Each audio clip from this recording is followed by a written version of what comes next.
Hello guys, मेरा नाम है पंकज कुमार और इस वीडियो में मैं आपके लिए लेकर आया हूँ 5 जुलाई 2020 के करंट अफेयर्स के कुछ इंपॉर्टेंट क्वेश्चंस। तो आइए इन क्वेश्चंस को वन बाय वन करके डिस्कस करते हैं और देखते हैं कि इनके सही आंसर्स क्या होने चाहिए। तो लेते हैं अपना पहला question. Delhi government to launch पौधे लगाओ पर्यावरण बचाओ अ 17 डेज कैंपेन। हाल ही में दिल्ली गवर्नमेंट ने पौधे लगाओ पर्यावरण बचाओ नामक एक 17 दिन की कैंपेन का जो है शुभ आरंभ करने की घोषणा की है। तो आपको ये बताना है कि ये कैंपेन किस लिए चलाई जा रही है। ऑप्शन ए है टू रिड्यूस एयर पोल्यूशन को कम करने के लिए, B for plantation of trees पेड़ पौधे लगाने के लिए, सी फॉर वेस्ट मैनेजमेंट या D none of the work.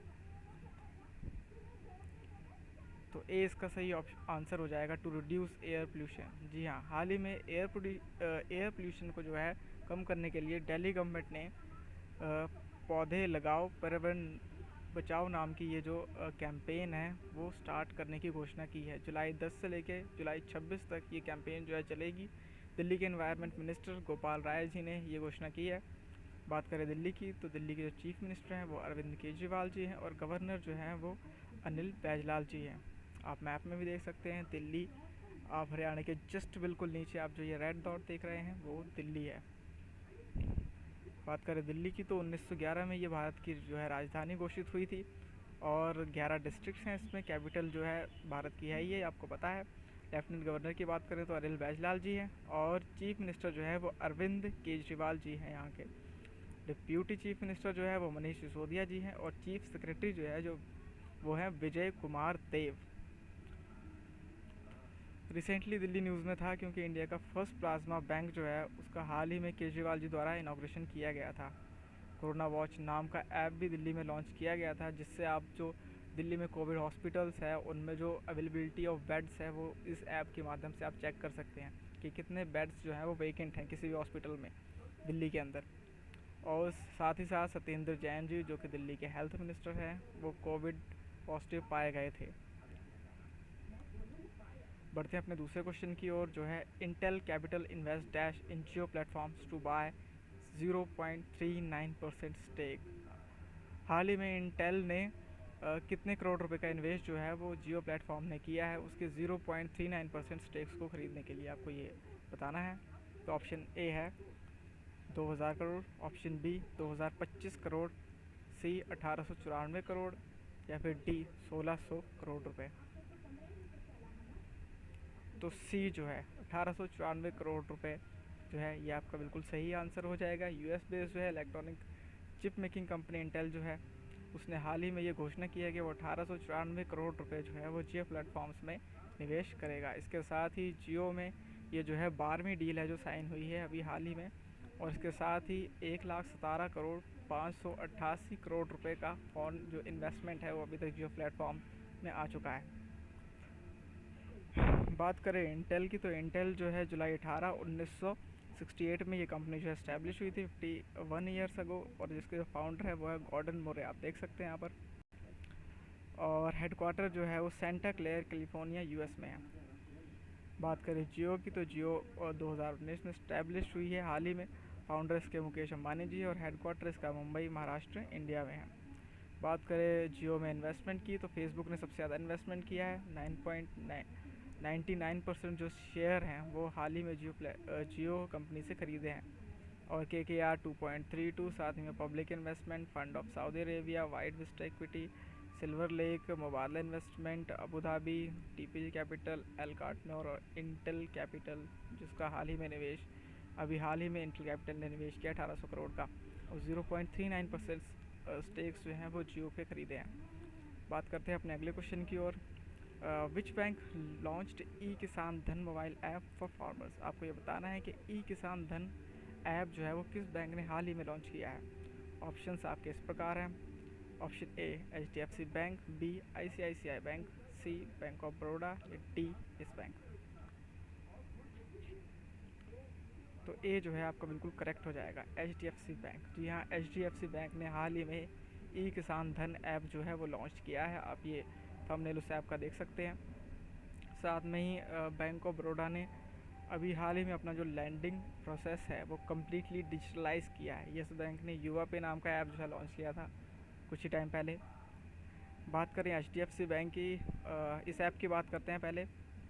ई किसान धन ऐप, ये जो ऐप है वो किसानों के लिए लॉन्च किया गया है, और इससे जो किसान है, जो गवर्नमेंट की स्कीम्स जो भी लॉन्च होती है उनका फ़ायदा ले सकते हैं। साथ में जो आसपास मंडी में फसलों के क्या भाव हैं वो भी इस ऐप के माध्यम से उनको पता कर सकते हैं।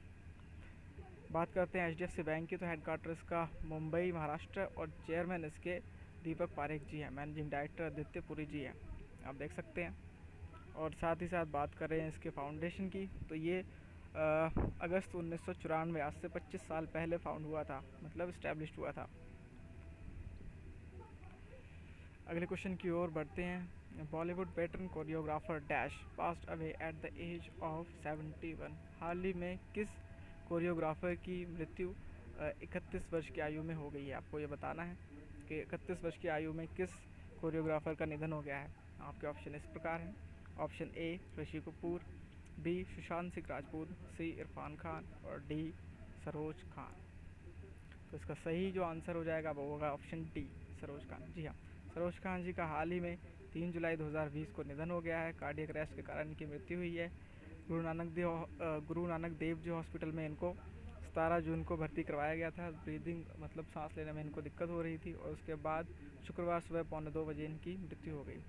इनको काफ़ी अवार्ड्स दिए जा चुके हैं फिल्म इंडस्ट्री में, जैसे कि अवार्ड्स कहें तो फिल्म फेयर अवार्ड जो हो गया इनको मिला है। नेशनल फिल्म अवार्ड जो है, आईफा अवार्ड जो है 2 बार मिल चुका है इनको। फिल्म फेयर 3 बार मिल चुका है फॉर बेस्ट कोरियोग्राफी।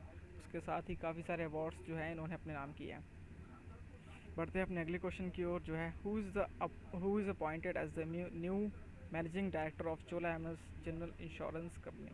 हाल ही में Chola MS General Insurance Company के नए एमडी कौन हैं जो अपॉइंट हुए हैं? ऑप्शंस आपके इस प्रकार हैं। Sharad Mathur ji, B Vineet Arora, C V Surya Narayan, और डी पराग राजा। तो सी जो है आपका बिल्कुल सही आंसर हो जाएगा। वी सूर्य नारायण जी है जो हाल ही में Chola MS General Insurance Company के जो है वो नए एमडी जो है नियुक्त हुए हैं। हाल ही में एसएस गोपाल रत्नम जी हैं जो फाउंडर हैं चोला एमएस के, उन्होंने रिटायरमेंट लिया है, और वी सूर्य नारायण जी उनकी जगह पे अपॉइंट हुए हैं। वो अब कार्यभार संभालेंगे। 31 वर्ष तक एसएस गोपाल रत्नम जी ने एज अ एमडी काम किया है चोला एमएस के अंदर। और बात करें चोला एमएस की, तो ये जो है 2001 में कंपनी ये जो फाउंड हुई थी, बनी थी, ये कंपनी इस्टेब्लिश हुई थी, और हेडक्वार्टर इसका चेन्नई इंडिया में है। और एमडी जो अभी तक रहे हैं वो गोपाल रत्नम जी हैं जो हाल ही में रिटायर हुए हैं, और जो नए एमडी हैं वो है पी सूर्य नारायण जी। चेयरमैन आप चेयरमैन कहें इसके तो MM मुरुगप्पन जी हैं, और एमडी जो है वो वी सूर्य नारायण जो हाल ही में नियुक्त हुए हैं। बढ़ते हैं अपने अगले क्वेश्चन की ओर। According to Department of Food and Public Distribution, estimated cost for distribution of food grain and pulses under PMGKAY will be dash crore approximately. तो Department of Food and Public Distribution ने हाल ही में प्रधानमंत्री ग्रामीण कल्याण अन्न योजना को अप्रैल से नवंबर तक लागू रखने के लिए, जारी रखने के लिए कितनी राशि खर्च होगी इसका अनुमान लगाया है। आपको ये बताना है कि उनके अनुमान के अनुसार वो राशि कितनी है। तो ऑप्शन आपके हैं इस प्रकार। 1,60,000 करोड़, बी 1,28,932 करोड़, सी 1,48,938 करोड़, या फिर डी 1,75,200 करोड़ रुपए। तो सी जो है आपका ऑप्शन बिल्कुल सही हो जाएगा। 1,48,938 करोड़ रुपए। अभी हाल ही में department of Food and Public Distribution ने ये ऐलान किया है, ये घोषणा की है कि इस स्कीम को नवंबर तक जारी रखने के लिए इतनी राशि जो है वो खर्च होगी। बात करें प्रधानमंत्री गरीब कल्याण अन्न योजना की, तो ये एक योजना है जिसके तहत जो कोविड-19 से जो पुअर फैमिलीज़ हैं जो बहुत ही ज़्यादा इम्पेक्ट हुई हैं, इससे उनको पर मंथ जो है 5 kg राइस या वीट कहें और 1 किलो चना जो है पर फैमिली को दिया जाएगा। और जो अभी हाल ही में नरेंद्र मोदी जी ने इस स्कीम को नवंबर तक एक्सटेंड कर दिया, जिसके लिए 90,000 करोड़ रुपए का प्रावधान भी किया गया था। बात करते हैं ministry of consumer affair, food and Public distribution की, तो यूनियन मिनिस्टर्स के रामविलास पासवान जी हैं। बढ़ते हैं अपने अगले क्वेश्चन की ओर। Director and CEO Shri dash of Indian Overseas Bank retire. हाल ही में इंडियन ओवरसीज़ बैंक के डायरेक्टर और सीईओ रिटायर हुए हैं। आपको उनका नाम बताना है कि वो कौन है। ऑप्शन ए है Karnam Shekhar, B S S गोपालरत्नम, सी शशांक मनोहर और डी रमेश सोपती जी। तो ए जो है करनाम शेखर जी, वो आपका बिल्कुल करेक्ट ऑप्शन होगा। करनाम शेखर जी हाल ही में director and CEO Indian Overseas Bank के जो हैं हाल ही में रिटायर हुए हैं।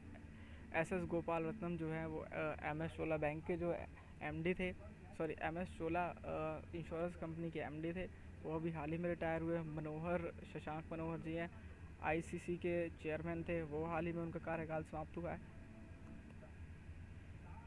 ये आप देख सकते हैं, करनाम शेखर जी की इमेज साइड में देख सकते हैं, ये उनकी हिस्ट्री है ब्रीफ। और बात करें इंडियन ओवरसीज़ बैंक की, तो इंडियन ओवरसीज़ बैंक जो है 1937 में जो है इस्टेब्लिश हुआ था और इसके फाउंडर जो हैं वो चिदम्बरम चेट्टियर जी हैं। हेडक्वार्टर का चेन्नई तमिलनाडु में। बढ़ते हैं अपने अगले क्वेश्चन की ओर, जो है world allergy week 2020 is celebrated from. आपको बताना है कि वर्ल्ड एलर्जी वीक कितनी तारीख से कितनी तारीख तक मनाया जाता है, कौन से महीने की कितनी तारीख से कितनी तारीख तक मनाया जाता है, आपको ये बताना है। तो ऑप्शन ए है 28 जून से 4 जुलाई तक, बी 1 से 7 अगस्त तक, सी 4 से 10 अक्टूबर तक, या फिर डी 1 से 7 जुलाई तक। तो ए जो है आपका ऑप्शन बिल्कुल ठीक हो जाएगा, 28 जून से 4 जुलाई तक। ये आप देख सकते हैं वर्ल्ड एलर्जी वीक 28 जून से लेके 4 जुलाई तक। बात करें ये मनाया किस लिए जाता है, ये मनाया जाता है ताकि एलर्जी से रिलेटेड जो डिजीज़ हैं और एलर्जी के प्रति लोगों की अवेयरनेस है उसको इंक्रीज़ किया जा सके, उसको बढ़ाया जा सके और पीपल्स को और ज़्यादा अवेयर किया जा सके। बात करें वर्ल्ड, साथ ही साथ ये एलर्जी वीक जो है वो वर्ल्ड एलर्जी ऑर्गेनाइजेशन के द्वारा मनाया जाता है। तो बात करें अगर वर्ल्ड एलर्जी ऑर्गेनाइजेशन की, तो प्रेसिडेंट इसके मोतोहिरो इवासावा जी हैं और सेक्रेटरी जनरल इसके मारियो मोरस हैं। हेडक्वार्टर इसका मिलवॉकी यूएस में है। आप देख सकते हैं 1951 में ये जो कंपनी ये जो इस्टेब्लिश हुई थी वर्ल्ड एलर्जी ऑर्गेनाइजेशन। बढ़ते हैं अपने अगले क्वेश्चन की ओर, जो कि है विच क्रिकेटर डाइज ऑन 1 जून 2020। आपको उनका नाम बताना है जो अभी हाल ही में जिनका 1 जून 2020 को निधन हुआ है। Option A Jafar Sarfaraz, B Everton de Courcy Weekes, C Rajendra Goyal और डी बसंत राय जी। तो बी जो है वो आपका ऑप्शन बिल्कुल सही हो जाएगा, एवर्टन डी कर्सिविक्स जी हैं, जिनका हाल ही में 1 जून 2020 को निधन हुआ है। ये वेस्ट इंडीज़ की तरफ से क्रिकेट खेलते थे। और जाफ़र सरफराज जी एक पाकिस्तान की टीम से मतलब क्रिकेट खेलते थे। राजेंद्र गोयल जी इंडियन हैं और इनका रिकॉर्ड रह चुका है रणजी में सबसे ज़्यादा मोस्ट विकेट लेने का, राजेंद्र गोयल जी। इनका भी हाल ही में निधन हुआ है। और बसंत राय जी भी एक इंडियन क्रिकेटर हैं जो कि रणजी ट्रॉफी में काफ़ी मैचेस खेल चुके हैं। आप ये देख सकते हैं साइड में, ये हैं एवर्टन डी कर्सी, जिनकी 95 वर्ष की आयु में निधन हो गया है। बात करें वेस्ट इंडीज़ क्रिकेट बोर्ड की, तो 1920 में ये इस्टेब्लिश हुआ था और प्रेसिडेंट इसके रिकी शेरिट जी हैं और सीईओ इसके जॉनी ग्रेव जी हैं। बढ़ते हैं अपने अगले क्वेश्चन की ओर, जो कि है Indian air force NCSIU develops indigenous airborne locus control system on 2 dash. आपको ये बताना है कि इंडियन एयरफोर्स और CSIO ने हाल ही में एक लोकस कंट्रोल टिड्डियों को मारने के लिए एक सिस्टम डेवलप किया है 2 हेलीकॉप्टर्स के ऊपर। आपको उन 2 हेलीकॉप्टर्स के नाम बताने हैं। तो ऑप्शन ए है MI-17 helicopter, B MI-26 helicopter, C Apache AH और डी MI-25-35। तो ऑप्शन ए जो है आपका बिल्कुल करेक्ट हो जाएगा। ये आप देख सकते हैं साइड में जो इमेज है वो MI-17 हेलीकॉप्टर की है, जो हाल ही में इसके ऊपर जो है इसके अंदर जो है एक सिस्टम को डेवलप किया गया है जो कि पेस्टिसाइड किलर या फिर हम कहें लोकस किलर जो स्प्रे जो है इसके द्वारा छिड़का जाएगा। बात करें इंडियन एयरफोर्स की तो हेडक्वार्टर इसका न्यू दिल्ली में और मोटो है glory that touch the sky. Chief of air defence staff जो है राकेश कुमार सिंह भदौरिया जी हैं और कमांडर इन चीफ है रामनाथ कोविंद हमारे प्रेसिडेंट। बात करें एयरफोर्स की तो ये इस्टेब्लिश हुआ था 8 अक्टूबर 1932 को। और CSIR की बात करें तो ये 1959 को इस्टेब्लिश हुआ था। बढ़ते हैं अपने अगले क्वेश्चन की ओर जो है which app in India is recently launch to track plasma donors. Plasma donors को ट्रैक करने के लिए हाल ही में कौन सा ऐप जो है वो लॉन्च हुआ है। ऑप्शंस हैं A Tele Corona, B Corona Watch, C Mahakavach और डी कोपल 19। तो डी जो है वो बिल्कुल सही आंसर हो जाएगा आपका, डी ऑप्शन बिल्कुल करेक्ट होगा। कोपल 19 जो है वो प्लाज्मा डोनर्स को ट्रैक करने के लिए जो है ये ऐप डेवलप किया गया है।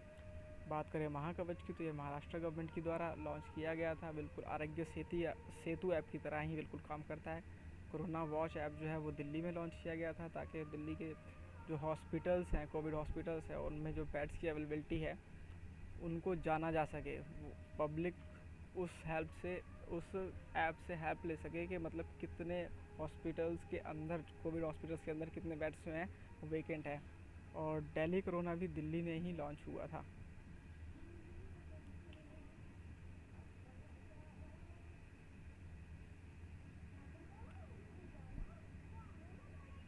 बात करें एम्स की तो all India institute of medical sciences और IIT दिल्ली के स्टूडेंट्स ने जो है ये कोपल 19 ऐप जो है माफ़ करिएगा, ये शायद कोरोना वॉच जो है इसका मुझे एग्जैक्ट नहीं पता कि ये ऐप किसने डेवलप किया था। शायद ये ऐप जो है वो असम में डेवलप या कर्नाटका में शायद किया गया था, आई थिंक सो। लेकिन ये जो है वो महाराष्ट्र में और ये जो है वो दिल्ली में ही है। कोपल 19 जो है हाल ही में प्लाज्मा डोनर्स को ट्रैक करने के लिए ये ऐप लॉन्च किया गया था। इसका मुझे थोड़ा सा डाउट है, शायद ये कर्नाटका में ही किया है आई गेस।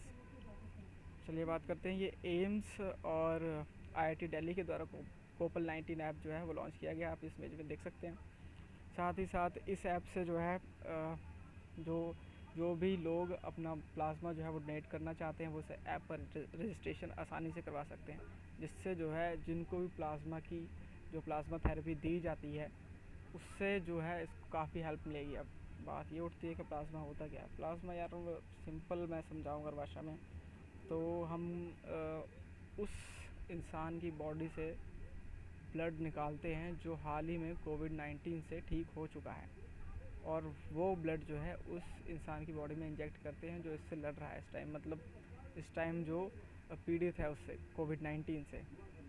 ये इसीलिए किया जाता है क्योंकि उस इंसान के ब्लड में इम्यूनिटी होती है कोविड-19 से लड़ने की, शायद तभी वो उस बीमारी से ठीक हुआ है। इसीलिए हम उस ब्लड को उस पर्सन की बॉडी से निकालते हैं और उस इंसान की बॉडी में डालते हैं जो इससे पीड़ित है। आप आई होप समझ गए होंगे आप कि प्लाज्मा क्या होता है, सिंपल भाषा में समझाने की कोशिश की है मैंने आपको। बात करें एम्स की तो एम्स दुनिया के हर कोने में आप देख सकते, इंडिया के हर कोने में आप देख सकते हैं। बठिंडा, जोधपुर, रायबरेली, भोपाल, नागपुर, बीबी नगर एक्सेट्रा एक्सेट्रा। बात करें IIT दिल्ली की तो इस्टेब्लिश 1961 में हुआ था और चेयरमैन इसके कुमार मंगलम जी हैं और डायरेक्टर इसके V रामगोपाल जी हैं। बढ़ते हैं अपने अगले क्वेश्चन की ओर। Union HRD minister and union, ये सॉरी इसको थोड़ा करेक्ट कर लीजिएगा, ये मिसप्रिंट हुआ है, ये यूनियन है। Union health minister launched drug discovery हैकथन 2020। हाल ही में HRD मिनिस्टर और हेल्थ मिनिस्टर ने ड्रग डिस्कवरी हैकथन जो 2020 जो है अभी लॉन्च किया है। आपको बताना है ये किस लिए लॉन्च किया गया है। ऑप्शन ए है to attract foreign investment, B to aware people about blood donation, C to develop anti drug, या डी टू प्रमोट योगा। तो सी जो है टू डेवलप एंटी ड्रग को डेवलप करने के लिए इस हैकथन को जो है लॉन्च किया गया है HRD मिनिस्टर और हमारे हेल्थ मिनिस्टर के द्वारा। ये आप देख सकते हैं इमेज में। इस हैकथन में देश और दुनिया के जो भी रिसर्चर्स हैं उनको इनवाइट किया गया है डिजिटली उनको इनवाइट किया गया है, वो अपने आइडियाज़ रख सकते हैं और एंटी ड्रग को डिस्कवर करने में अपना रोल प्ले कर सकते हैं। गवर्नमेंट उनके आइडियाज़ को सुनेगी, उन पर एग्जीक्यूट करेगी। बात करें एचआरडी मिनिस्ट्री की, तो हेडक्वार्टर इसका न्यू दिल्ली में है और यूनियन मिनिस्टर जो हैं वो श्री रमेश पोखरियाल निशंक जी हैं। ये हैं यूनियन मिनिस्टर और ये रहे हमारे हेल्थ मिनिस्टर हर्षवर्धन सिंह जी। पढ़ते हैं अपने अगले क्वेश्चन की ओर। India GDP likely to contract by 6.4% in 2020-2021 due to lockdown according to. हाल ही में एक रिपोर्ट सामने आई है कि इंडिया की जीडीपी जो है वो 6.4% जो है वो कॉन्ट्रैक्ट कर जाएगी। तो ये किस रिपोर्ट में ये चीज़ सामने आई है कि 6.4% जो इंडिया की जीडीपी कॉन्ट्रैक्ट कर जाएगी? ऑप्शंस आपके हैं, ए वर्ल्ड बैंक की रिपोर्ट के अनुसार, बी आईएमएफ रिपोर्ट, सी एशियन डेवलपमेंट बैंक या फिर डी केयर रेटिंग्स लिमिटेड। तो डी जो है बिल्कुल सही ऑप्शन हो जाएगा आपका। केयर रेटिंग्स लिमिटेड ने हाल ही में ये घोषणा की है अपनी इस रिपोर्ट में कि 6.4% जो है इंडियन इकॉनमी जो है वो कॉन्ट्रैक्ट कर जाएगी। बात करें केयर रेटिंग की, तो हेडक्वार्टर इसका महाराष्ट्र में है, मुंबई, और मैनेजिंग डायरेक्टर इसके अजय महाजन जी हैं।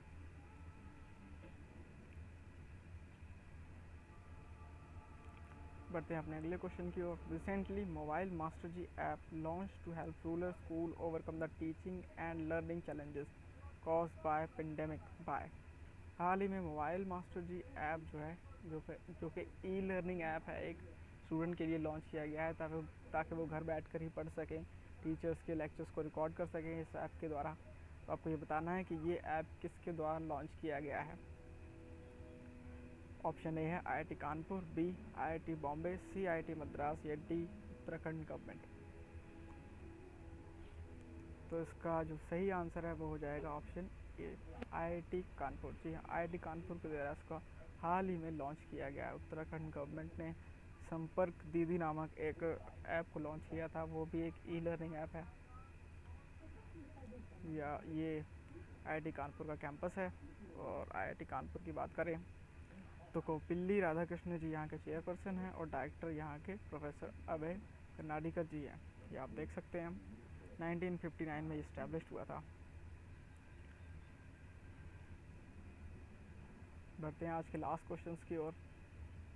सुख Singh Sandhu, chairman of national highway authority of India, get extension of 12 months, 8 month, 6 month या फिर 10 मंथ। हाल ही में सुख सिंह संधू जी हैं जो कि national highway authority of India के जो चेयरमैन हैं, उनको हाल ही में कितने महीने का एक्सटेंशन मिला है?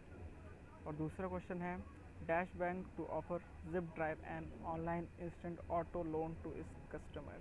हाल ही में किस बैंक ने जिप ड्राइव नाम की एक online instant auto loan scheme जो है अपने कस्टमर के लिए लागू की है? ऑप्शंस आपको नीचे दिए हैं। इन दोनों क्वेश्चंस के आंसर्स आपको मुझे कमेंट बॉक्स में लिखकर बताने हैं। तो आज की वीडियो को यहीं समाप्त करते हैं। वीडियो अच्छा लगे तो लाइक, शेयर, कमेंट, सब्सक्राइब ज़रूर करें। मिलते हैं अगले वीडियो में, तब तक के लिए goodbye, take care and have a nice day.